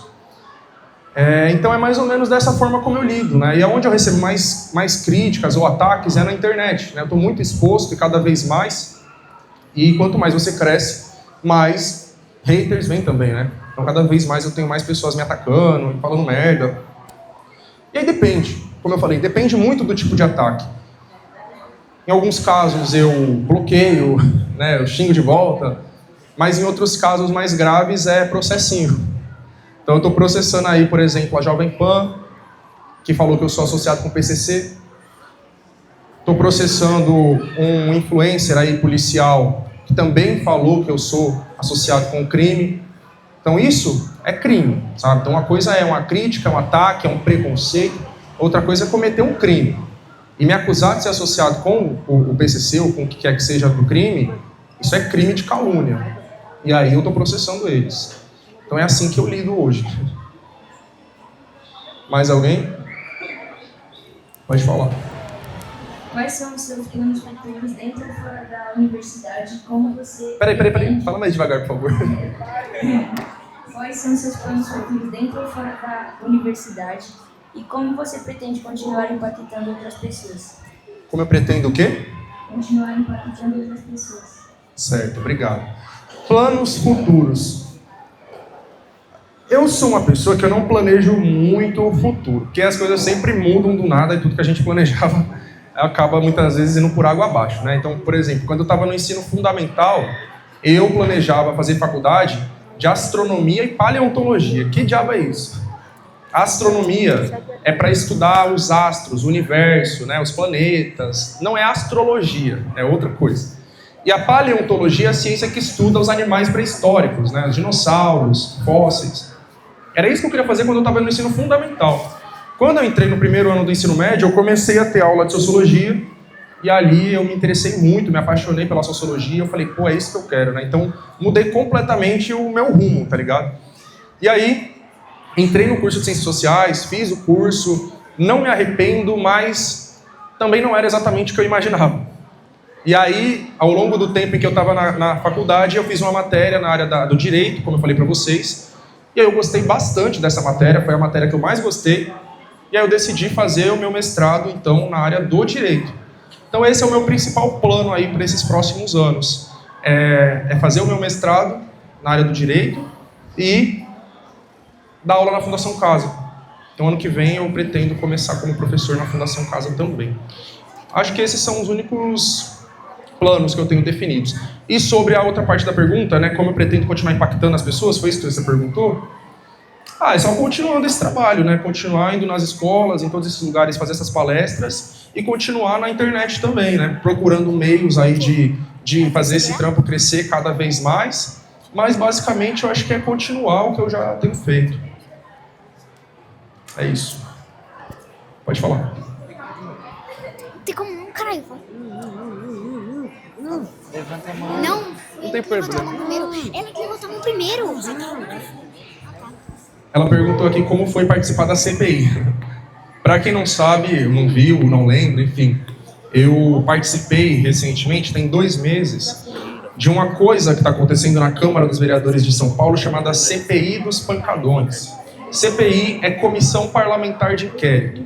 É quando um grupo de parlamentares, no caso vereadores, se juntam para fazer uma investigação em cima de algum tema.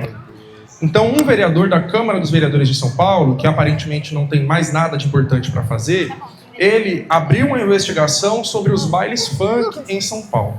Ou melhor, não só sobre os bailes funk, né? Supostamente, o intuito da CPI é investigar, abre aspas, possíveis omissões do poder público no combate a festas clandestinas e à perturbação do sossego. Fecha aspas. Só que só pessoas ligadas ao funk estão sendo convocadas para depor nessa CPI. E eu fui uma delas. No primeiro momento eu nem entendi por quê, né? Porque apesar de ser uma pessoa que ouve funk, que cola em baile funk, eu não sou organizador de baile funk, tá ligado? Eu não tenho nenhuma relação com a organização de baile funk. Mas esse vereador me convocou. E aí eu fui lá, prestei o depoimento no dia 28 de agosto, então tem 2 meses. E aí teve uma grande repercussão, né? Muitos cortes e tudo mais viralizaram na internet. E pra mim foi muito bom, né? Apesar dele ter me colocado ali naquela posição de criminoso, tentando me criminalizar, tentando, né, me associar com o crime, falar que eu defendo o criminoso, me dando voz de prisão, né? O vereador ameaçou me prender ali no meio da Câmara, né? Apesar disso, eu acho que foi muito boa a minha participação. Para mim foi muito positivo. Fiquei muito mais conhecido. Ganhei muito mais seguidores, né? Fiquei muito mais conhecido no meio do funk, inclusive, dos funkeiros, muitos artistas que passaram a me seguir. Me abriu muitas portas para muitos trabalhos, né? Muitas coisas. E eu acho que ali eu pude representar um pouco também da quebrada, né? Levar a nossa voz, as nossas demandas, a nossa luta lá para dentro. Lá na CPI, por exemplo, eu citei o caso desse menino, Rian, de 4 anos, que foi morto pela PM. E aí, um tempo depois, a mãe do Rian entrou em contato comigo para me agradecer por ter levado essa questão lá para dentro, por ter lembrado do filho dela. Me convidou para ir lá, né, conhecer lá o Morro São Bento mais Santos e participar de uma manifestação que eles vão fazer agora em novembro, que vai marcar 1 ano da morte do menino. Então eu pude fazer vários contatos também com várias pessoas de luta também, que estão nessa mesma bala que eu, tá ligado? Então foi isso. Pode falar. Chavoso, qual foi a sensação de argumentar com as críticas dos governadores, vereadores... Peraí, fala mais devagar. Chavoso, qual é a sensação de argumentar contra as críticas dos vereadores e governadores?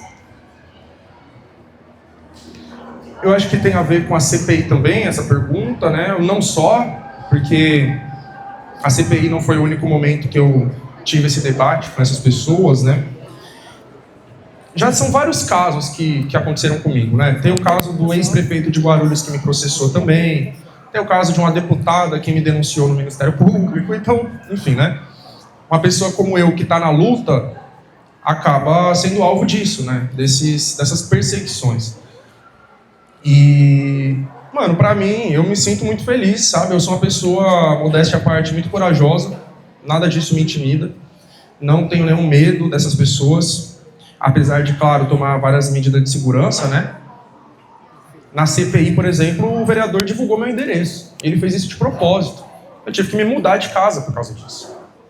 Eu me mudei de casa porque o meu endereço foi divulgado para dezenas de milhares de pessoas que estavam assistindo a transmissão da CPI lá na internet. Ele fez isso de propósito, porque nenhuma outra pessoa convocada, ele leu o endereço da pessoa, tá ligado? Então é isso, eu tenho que tomar essas medidas de segurança, mas nada disso me abala, nada disso faz com que eu deixe de ir pra cima deles, tá ligado? É isso. Peraí, que ele tinha levantado aqui, já passo pra você, tá? Pode falar.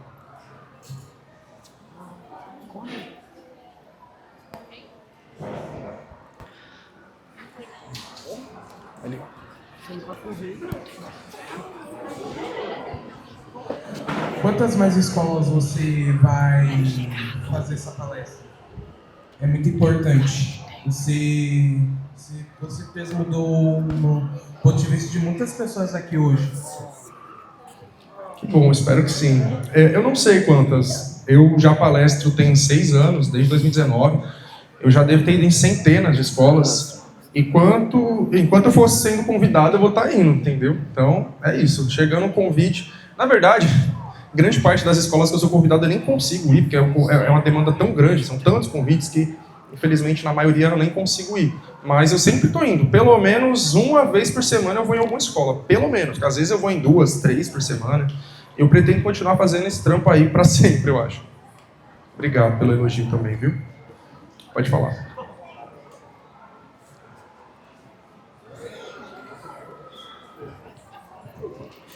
qual foi o momento mais difícil da sua trajetória até aqui? E o que te fez não desistir? Não sei. Olha, depende. Tem a minha trajetória como Thiago e tem a minha trajetória como Chavoso, né? Que é importante que vocês entendam isso. Todas as figuras públicas, a gente tem a nossa vida pública e tem a nossa vida privada, né? Então, quem conhece o Chavoso da USP não necessariamente conhece o Thiago Torres. Quem conhece a Anitta não necessariamente conhece a Larissa, tá ligado? Então, dando um exemplo assim de uma pessoa pública que tem a sua vida pública, o seu trabalho ali, que vocês conhecem, e a nossa vida privada, né? Na minha vida privada, ao longo da minha trajetória como Thiago, o momento mais difícil foi ali nos meus 16 anos. Eu passei por muitas questões pessoais bem tensas e bem difíceis, né? Que eu prefiro não expor, mas, enfim, tem a ver com muitos problemas familiares, mas não só. Problemas familiares, na escola, muita coisa ruim que eu passei naquele ano. Então, ali foi muito difícil para mim, né? Foi um momento em que eu quase entrei em depressão também. Enfim, tive que procurar ajuda, realmente, para conseguir superar aquele momento. Mas eu superei, tá ligado? Naquele momento, acho que também o rap me ajudou muito. Ouvir rap, assim, sabe? Ouvir letras que estavam ali retratando a minha realidade. Saber que aquilo não era só eu que estava passando. E ter uma palavra ali de apoio foi muito importante para mim. Agora, da minha vida pública, do meu trabalho como Chavoso, eu não sei dizer qual foi o momento mais difícil. Realmente não sei dizer, mano. Não sei. Desculpa, mas eu não sei te dizer. Mas é isso. Valeu. Pode falar. Qual é o seu posicionamento em relação às cotas raciais e sociais nas universidades brasileiras? Boa pergunta. E pensando em universidade, eu acho que eu posso até responder um pouquinho da pergunta dele também, que eu falei que eu não sabia responder, mas eu posso falar da minha trajetória dentro da universidade, né? Então, por mais que eu não tenha pensado em alguma coisa do meu trabalho como Chavoso da USP, posso falar um pouco da dificuldade dentro da universidade, mas vou responder você primeiro, depois eu volto para ele, então. Ela perguntou da minha opinião sobre as cotas, né? Cotas... A pergunta foi sobre as cotas em geral, sobre cotas raciais, sociais. Tá. Eu falei um pouquinho, né, para vocês, eu vou só então aprofundar um pouco mais do que eu falei. As cotas são uma política muito importante. São muito limitadas, mas elas são importantes. Eu acho que essas imagens que eu mostrei para vocês, elas deixam bastante claro por que as cotas são importantes, né? Como eu já expliquei, as cotas são reservas de vagas nas universidades para alunos de escola pública, pessoas de baixa renda, pretos, pardos e indígenas, pessoas com deficiência, entre outros. E aí vocês veem, mesmo tendo essa garantia de vagas dentro das universidades, a gente ainda não consegue achar essas pessoas nas universidades. Tá ligado? Eu mesmo estudei em salas na USP, aonde de 40 alunos, você tinha 3 alunos negros na sala. Eram, às vezes, salas igual essa aqui, onde você tinha mais aluno ruivo e loiro do que negro dentro da sala. Mesmo com cotas. Mesmo com essa reserva de vagas para pessoas pretas, pessoas pardas e pessoas indígenas. Então, as cotas, elas foram a primeira política pública do Estado brasileiro para tentar reparar minimamente aqueles 400 anos de escravidão que eu falei para vocês. Durante quase 400 anos, pessoas negras e indígenas foram escravizadas nesse país por essa elite branca. E a partir de 1888, a partir da Lei Áurea, né, da abolição da escravidão, eles viraram para os nossos ancestrais e falaram: a partir de agora se virem. Não vai ter nada para vocês. Não vai ter terra, não vai ter trabalho, não vai ter educação, não vai ter nada, se virem.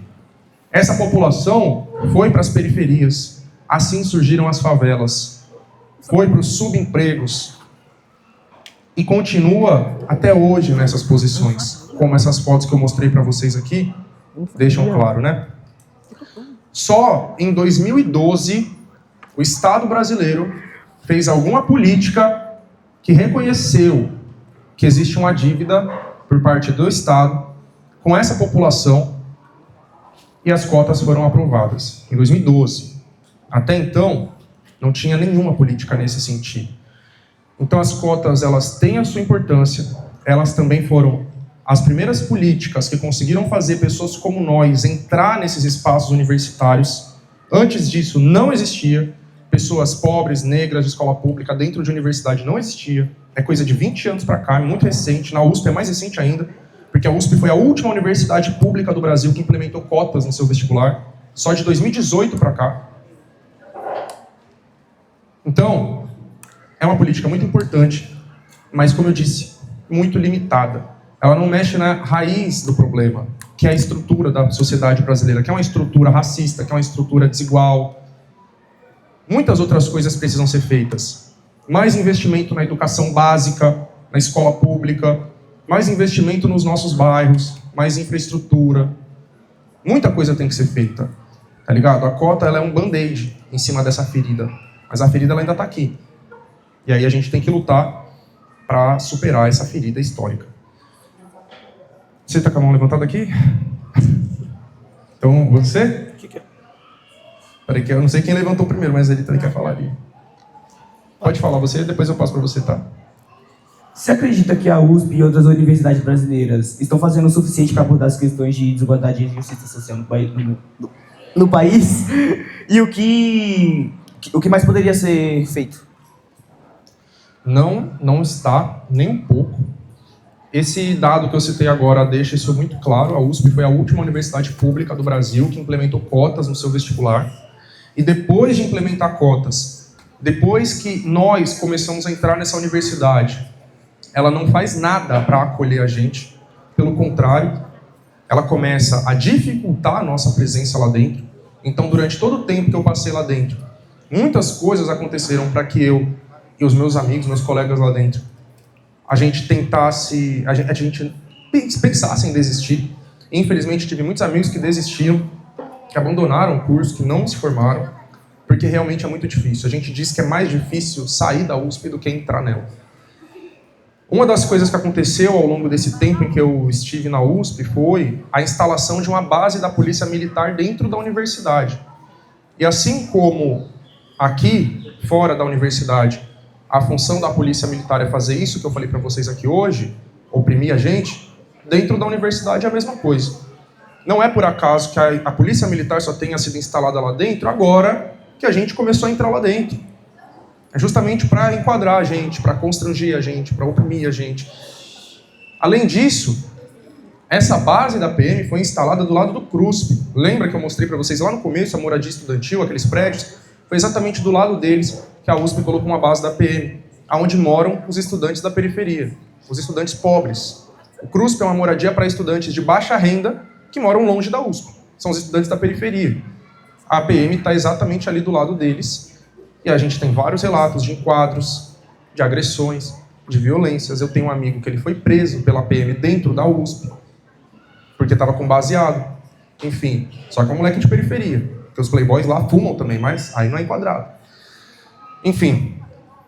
Então não tem essa preocupação com acolher a gente dentro da universidade, tá ligado? E muito menos em combater essas questões fora da universidade, né? Teve o caso da professora que eu citei para vocês hoje também, que ela passa em primeiro lugar no concurso, a USP anula o concurso. Recentemente, a USP aprovou também, por conta da pressão dos estudantes e de outros professores negros, cotas para os professores. Também falei para vocês que atualmente menos de 3% dos professores da USP são negros, só 2,4%. Aí foi aprovado cotas nos concursos para professores, da hora. Mas tem uma pegadinha aí também. Só vai ter cotas nos concursos com 3 vagas ou mais, sendo que geralmente a USP só abre concursos com 1 vaga. Ou seja, só vai ter cotas nos concursos com 3 vagas ou mais, mas a USP só abre concursos com 1 vaga, ou seja, nunca vai ter cota. Então é isso, eles realmente fazem de tudo para que a gente não entre na universidade e para quando a gente entrar, a gente não consiga se manter lá dentro. E eu não digo isso para desmotivar vocês. Muito pelo contrário. É sim um lugar muito difícil de se estar, de entrar, de se formar. Mas eu, particularmente, sou uma pessoa que eu faço as coisas na base do ódio. Eu me formei na base do ódio, porque foi esse pensamento. Se não querem eu aqui dentro, não querem que eu me forme, pois é aí que eu vou ficar aqui mesmo nessa porra, eu vou me formar assim. na base do ódio, como eu falei. E foi isso que me motivou a estar lá dentro, além de uma noção de que eu tô ali representando muita gente, tá ligado? Representando, acima de tudo, os meus ancestrais, meus antepassados que não puderam estudar, que não puderam estar num espaço como esse. Enfim, é isso. Pode falar. Bem, Depois eu volto pra você, tá? Tá indo aí? Ok, certo. Na verdade, bem, isso não é bem uma pergunta, eu só queria desabafar algo que eu não me vejo que eu poderia, que poderia fazer isso em outro dia, tipo, agora que eu sinto que é um lugar para eu desabafar, tá, do que você, dessa apresentação. Prometo que eu serei breve para as outras pessoas conseguirem comentar e perguntar. Bem, eu sou uma pessoa do espectro autista. E muita gente fica surpresa com isso, sabe? Sabe por quê? Porque na mídia e nos jornais sempre mostra como alguém sensível, que não sabe falar, ou que é um inteligente, intelectual, só que muito chato. Entende? É esse da mídia que... E aí, desse jeito... como posso explicar, mano, a primeira vez? Bem, quanto mais pessoas vê as pessoas do espectro autista desse jeito, mais gente não vai ser acolhida, não vai ser representada, não vai ser mostrada como uma pessoa, além de uma pessoa sensível, uma pessoa criativa, aí não vão conseguir viver em universidade, em sociedade, sempre vão ser reprimidos. É isso, obrigado pelo seu desabafo, pela visão que você passou. Caralho, que foda, você que fez? Foi. Porra, obrigado.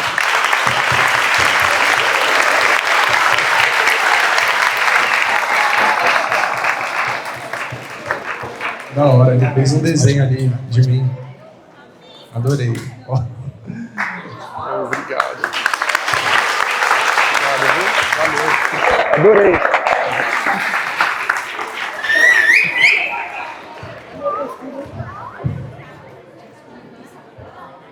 Adorei, mano. Muito obrigado, viu? Então, obrigado pelo seu desabafo, pelo que você compartilhou com a gente, que é muito importante falar sobre isso também, né? Sobre o tratamento da nossa sociedade com pessoas que têm o transtorno do espectro autista ou outros também. Obrigado. E a escola a gente sabe que é um lugar de muito preconceito, né? A escola geralmente é um lugar opressor para pessoas que fogem dos padrões. Então espero que vocês se acolham entre si, né? Porque às vezes é um oprimindo o outro por causa disso, por causa daquilo, daquilo outro. E todo mundo sofrendo preconceito também, né? Mas aí eu não vou sofrer sozinho, eu vou fazer o outro sofrer também. Aí é foda, né, gente? Não pode ser assim. Tem que ser exatamente o contrário. Se você sabe como é ser discriminado, ser tratado diferente, aí que você não deveria querer fazer isso com o outro também, né? Mas enfim. Você aí, tinha levantado aqui a mão, né? Você? Pode falar. O microfone atrás de você. Já é a minha terceira pergunta que eu faço pra você. Não tem problema. Parece que ninguém aqui realmente está falando além do fundo, mas assim, eu também sou autista.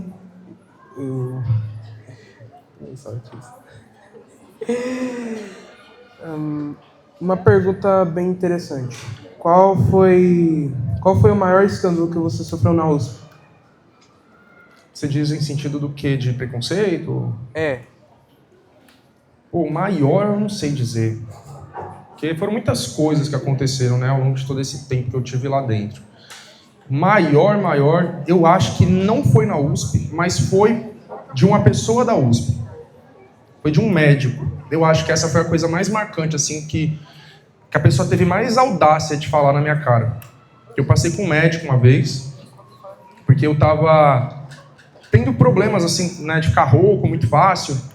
Enfim, eu contei essa história lá no Podpah, quem assistiu já sabe a história, mas enfim. Eu ficava rouco muito fácil. Deus, Podpah não. Oi? Podpah não. Então, eu contei lá. Eu ficava rouco muito fácil. E aí eu fui no médico, né? E aí começando o médico lá, no primeiro momento me tratando bem, falando assim, Ah, e aí, né, o que aconteceu? Por que você veio aqui e tal? Eu falei, é porque eu trabalho com a voz, eu tô ficando muito rouco, muito fácil, né? Então eu quero ver o que é isso.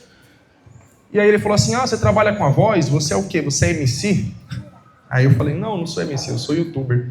Ah, que legal, você é youtuber. Qual que é o nome do seu canal? Vou ver lá depois. Aí eu falei, Chavoso da USP. E na hora que eu falei isso, ele fechou a cara. O cara tava até então me tratando super bem, ele fechou a cara assim. Você estuda na USP? Eu falei, sim, estudo na USP. Por quê? Porque eu também estudei na USP. Mas eu estudei lá 10 anos atrás, quando ela ainda era boa. Depois que abriu as portas para qualquer um, ficou uma porcaria. Eu fiquei assim, incrédulo, com a audácia dele de falar isso. E aí eu contei essa história lá no Podpah e teve gente falando que era fanfic, que eu estava inventando, mas não estou inventando, gente, isso realmente aconteceu. O médico realmente teve a cara de pau de falar isso, né? Que a USP era boa 10 anos atrás, ou seja, quando ainda não tinha as cotas. Depois que abriu as portas para qualquer um, ficou uma porcaria. E aí, no primeiro momento, eu tive esse choque, né? Mas aí depois eu respondi, eu falei, não, a USP não ficou uma porcaria. Ela continua sendo a melhor universidade do Brasil, continua sendo a melhor universidade da América Latina. Os alunos que são cotistas têm um desempenho melhor do que os que não são cotistas, tem pesquisas que comprovam isso. Só que esse médico, ele me atropelou e começou a falar mais merda por cima de mim. Ele começou a falar que a sociedade tem que ser comandada pelas pessoas que têm os melhores genes. Que não é qualquer um que tem que estar nos espaços de poder e nesses espaços de estudo. Para quem não sabe, né, quando a gente fala de genes, a gente está falando de biologia, né? Um dia vocês, né, se tiver no ensino médio, né, aula de biologia, vocês vão ver sobre isso, né, genes, genética e tudo mais. Obrigado. Enfim, então, ele traz um papo ali que é um papo nazista praticamente, né, de que existem pessoas com melhores genes e pessoas com piores genes. Isso é racismo também. E aí essas pessoas com genes melhores, uma genética melhor, são elas quem tem que estar nas universidades, são elas que têm que comandar o país. E aí eu fiquei tão chocado com ele falando isso na minha cara que eu não consegui nem responder. Eu nem respondi mais, tá ligado? Só adiantei lá para a consulta acabar logo. Depois eu pensei, né, em fazer uma denúncia contra ele, mas ele já não estava mais trabalhando lá naquele hospital, né? Enfim, não sei o que aconteceu, espero que tenha morrido. Mas foi isso que aconteceu. Eu acho que esse foi o bagulho mais chocante assim, que eu passei, de preconceito. Mas tiveram muitas outras coisas também dentro da USP, sabe? Era coisas cotidianas, da galera me ver e esconder o celular, esconder a bolsa, porque acha que eu vou roubar, né? E falar coisas preconceituosas. Tem que acabar, né? Pode pá. Enfim, foi isso mais ou menos. Você levantou a mão aqui? Eu sei que tem que terminar, mas eu só queria ver que ele tinha levantado a mão há um tempo. Depois dele eu termino, tá? Era algo simples que eu ia dizer que o Hitler Aqui, por dizia favor. isso também. Oi? O Hitler dizia essas mesmas coisas. Ah, tá. Então, como ele falou, o Hitler dizia essas mesmas coisas, é isso. Né, de que existem pessoas com a genética melhor, que seriam os arianos, europeus, brancos lá, né? E o restante tinha que ser exterminado, tinha que ir para os campos de concentração. Mas é importante falar também, né? O Hitler, essas ideias nazistas dele, se inspiraram em ideias racistas que aconteciam nos Estados Unidos, por exemplo. Né? Lá tinha a Ku Klux Klan, uma organização terrorista, racista, que perseguia e matava pessoas negras, e o Hitler se inspirou nelas, se inspirou no colonialismo europeu nos países africanos, né? Que foi aquela invasão que eu falei dos países africanos, aqui do continente americano, a escravização dos africanos, dos povos indígenas. Então, já tinha muita coisa acontecendo antes, que o Hitler olhou para isso e se inspirou nisso para fazer o nazismo lá na Alemanha. Mas enfim, gente, preciso encerrar. Agradeço muito aí pela atenção de vocês, pela participação, quem fez pergunta, quem comentou. Desejo sucesso aí na vida de vocês. Segue eu lá no Instagram, dá um salve. Pessoal, eu sei que deu a hora de vocês comerem um pouquinho, mas eu vou fazer umas entregas rapidinho pro Chavoso, tá? Depois das entregas é o intervalo. Então, espero a gente entregar algumas coisinhas para eles. Primeiro voto, depois, agora não. Eu queria chamar primeiro o Ítalo, é só entrega, só para entregar um presente da professora Adriana, dos 8º anos, para o Thiago, que é um livro que eles mesmos produziram, de poemas. Queria chamar o Eduardo Lisboa, do 8º ano também, para entregar um presente da escola para o Chavoso. Vem cá, Eduardo, vem, rapidinho. Queria chamar o Arthur e o João para entregar um outro presente, que também é da escola do Chavoso. Cadê o outro presente? Ah, tá aqui. E a gente tem a Helena. Só que o presente da Helena é diferente, tá, Thiago? Tá bom. Obrigado, irmão. Helena vem aqui. Valeu. E aí, depois que a Helena terminar o presente dela, a gente desce todo mundo pro recreio. Sem cadeira. Desce pro recreio sem cadeira. Tá? Mas não é agora. Depois do presente da Helena, por favor. Ansiedade, eu sei, a barriga tá pedindo. Eu tô ligado. Vem, Helena. Só que o presente da Helena exige silêncio, tá bom? Valeu, amo vocês, é isso. Chavoso da USP não é apenas um nome em cor, pois suas palavras são sábias e gritam por justiça. Ele não vai atrás da justiça apenas por ele, mas por todos. Pelos da quebrada e até pelos ricos julgados, marcados por cor, por traço, por diferença. No boteco comunista, o papo é mais que política, é sobre dor, amor e consciência crítica. A voz que ecoa nas vielas da mente, lembrete que o saber era uma potente. De boné, de Nike, com o livro na mão. Ele mostra que o gueto também tem visão. Que a favela lê, pensa e revoluciona. Que o diploma não apaga quem o sistema abandona. Chavoso é espelho, é grito, é farol. É o preto que brilha mais que o forte sol. Entre Marx e Mandela, entre o funk e a razão, ele prova que o saber também tem do coração. Obrigado. Amei. Dito isso, agora eu quero mais palmas para o nosso querido Chavoso. Abrir corações e belas palavras. Obrigado. Quem tá com fome, desce devagar, sem cadeira e vai comer. Quem quer tirar foto,